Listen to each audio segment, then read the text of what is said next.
Berhalter, not with the greatest record there as you see against European competition. Let's hear what he had to say after the game against Germany.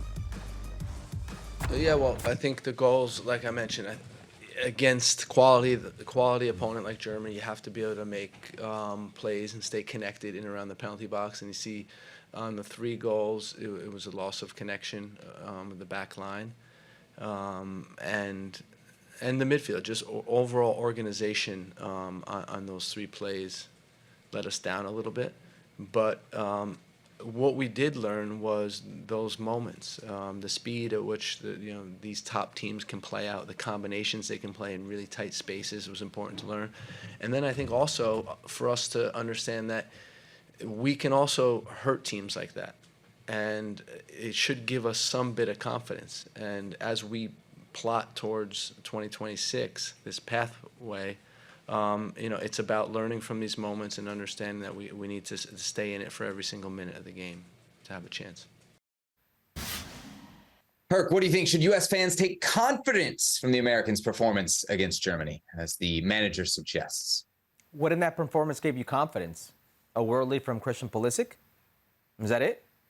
That Timothy Weah can get in behind defenders?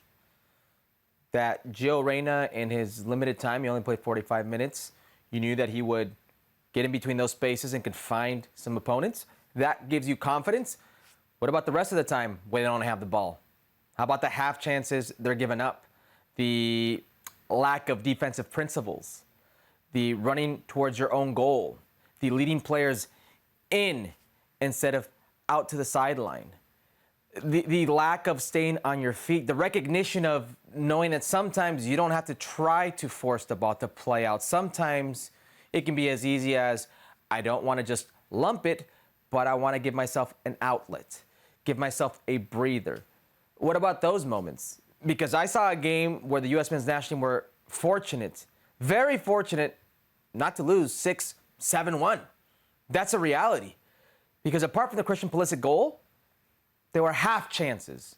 They were getting behind, and rightfully so, but the expense of a counterattack, or with the hope of somebody getting at the end of something. And maybe they were in or around the box, tickling the opponent, if you will, but never threatening the opponent. Besides that one play that Christian Pulisic had, I honestly have not seen the U.S. men's national team play this bad in quite some time. It could have been the worst game I've seen under Gregg Berhalter. He said it himself. These are 90-minute games. Don't go into it and saying, hey, we strung along a good 26 minutes, therefore there are positives in this game. That's not how football works. It is 90 minutes. And in 90 minutes, the better team won. And it doesn't matter how bad Germany was the moment they were in. They made a change in their coach. And with that pool, an awakening to those players in that pool is always going to be trouble. So, no confidence in that. Yeah, I'm with you that it could have been 5-1, 6-1, especially if like Füllkrug is any of the classic German forwards of yesterday. If he's a Klinsmann, if he's a Bierhoff, if he's a Klose, if he's any of those guys, if he's a Podolski. Mario Gomez. This is a 5-1, 6-1 easily. And I think that's what's disheartening. And that's what takes away your confidence if you're a U.S. fan, because you know, Herc, that this is the type of matchup you got to win in the knockout rounds to advance. And not only do you know it as a fan, Herc, the players know it as well, right? That's what Weston McKennie told us midweek. The guys know that these are the types of games they have to win. And it would have been one thing if at the end of this game it's 3-2 or it's 4-3 or it's whatever the score line is and you felt like they were close. I think in the second half specifically, you really can't have felt like this team was close. And I think the players must know that they're not close to Germany, especially in that second half. So if I'm a U.S. fan and I've been thinking, well, home World Cup coming up, 2026, maybe we can get to the quarterfinals, maybe we can make a run to the semifinals.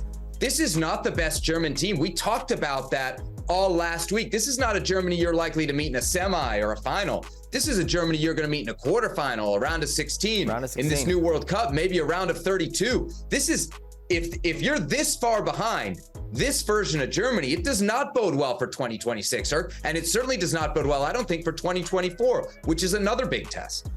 Yeah, the good thing is it's a friendly, right? The good thing is that's what it is. It's not a must-win game today, so you can take solace in that. And I'm actually okay with them taking these lumpings right now, taking this beating right now. You're going to learn from it. He should have said that. Okay, we take solace in this being a learning moment. That would have been great. We were all in accordance with that's what they need to do is learn from it. You're going to learn more from, the times you fall down than all the good times that you have. That's just life in general. But to say that you take confidence from this, I think it's the opposite. Now you go into that Ghana game and you're a bit in your head. You're a bit, wow, we're maybe not as good as we thought we were. Maybe we're not even in the moment that we thought we could be in right now. And that's saying something when your best player is in that moment. And in spite of that, you've got good players starting on good teams. You can't string along a performance of 30 minutes on home soil.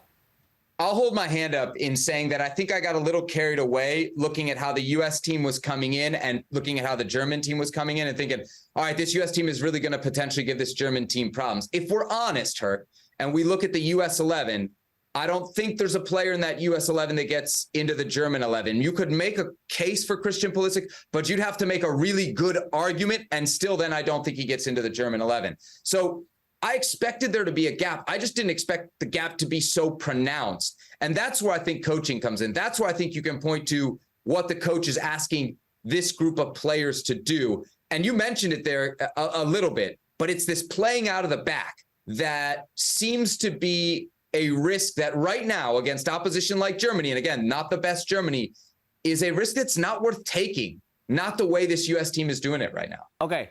That's fine and fair. Let's put some blame on Gregg Berhalter for the tactics. I've got no issue with that. But Gregg Berhalter isn't sitting there while Serginho Dest keeps everybody on side. Gregg Berhalter isn't sitting there while Serginho Dest leads Leroy Sané to the middle and Yunus Musah leaves his feet in a very just juvenile manner instead of facing and giving your team a chance. Gregg Berhalter's not making these mistakes on the field. He's not the one with the ball at his feet and is panicking. These are players that play in the Premier League, that play in Serie A. These are big boys that make millions of dollars that are making juvenile mistakes. That's not on Gregg Berhalter. Sometimes the players as well have to say, not my night. Chris Richards, Tim Ream, Serginho Dest, Yunus Musah. How frustrated did Weston McKennie look? Okay? Foran Balogun, the same thing. Sometimes you have to say, me, myself. It's not just the coach.